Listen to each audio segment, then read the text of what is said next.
holds about 6.5 billion gallons of coal ash, and it's leaking. A friend of mine has documented that. And if we get a heavy rainfall, we could have a disaster. It affected a elementary school and a nursing home would be wiped out just like that. And we got one in Marshall County. You don't think much about anything with the sludge dams, the coal ash dams, remember? Coal ash dams is nothing but just, I mean, they're hazardous material, they're full of heavy metals. You look at the mess they got down TVA, they'll never clean that up. They'll never be able to clean that up down there where that spill was down in next to Knoxville. And it's concentrated. When you burn that coal, you concentrate those pollutants. And we're looking at a disaster in the making in this area. Well, yes. Got a question for you. You made a comment that Joe Manchin, which I hate that idiot anyway, but Me and you both. but he stated he don't have money for water. Yeah. Can I ask? He wouldn't actually talk to us himself. Jim Petrillo. Well, I got a question for you. I'm looking at that picture there. I see about 10 automobiles. That's $65 in Joe Manchin pocket and everything, because every car that is sold in West Virginia for the last year and a half, the car dealers collect $6.50 per car for a Joe Manchin slush fund fee. So how many cars in West Virginia do a car dealer sold that goes in Joe Manchin's pocket so he have booze party? Won't that buy water? That'd buy a lot of water. I mean, that would. Well, it's something for you to think about. Ask him. Screensaver. And all the car dealers will tell you the same thing. B&B will tell you he had a $6.50 slush fund fee, but we're not allowed to tell the public that. But I seen his campaign contributions that he's received from the coal industry in his two elections.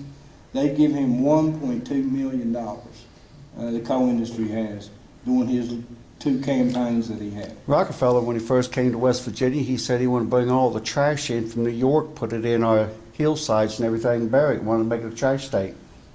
Well, we talked to him 2 weeks ago, and he really got irritated at us because, you know, when he ran for governor the first time, he ran on the Republican ticket. He came out and said he opposed strip mining because it was destroying his state. Well, when he lost the election, he switched parties, and he switched his stance on strip mining to get the industry's vote behind him. And he got elected.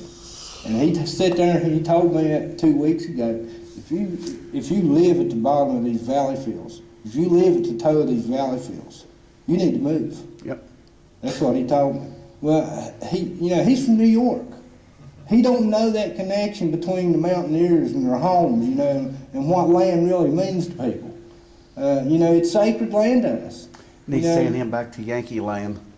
But he got pretty irritated because we brought that up. He said he didn't want to see any pictures of a mountaintop removal. He didn't want to hear the word massive. He was really rude to us when we was up there 2 weeks ago. But That's because he's part of the elite. no. He also has the onset of autism. And he's got his hands in the coal industry's pocket and he's buried deep. So, the only one that I see that has That changed explains the a lot. position a little bit is Senator Burden. I have seen some change out of him because he realizes what's going on here.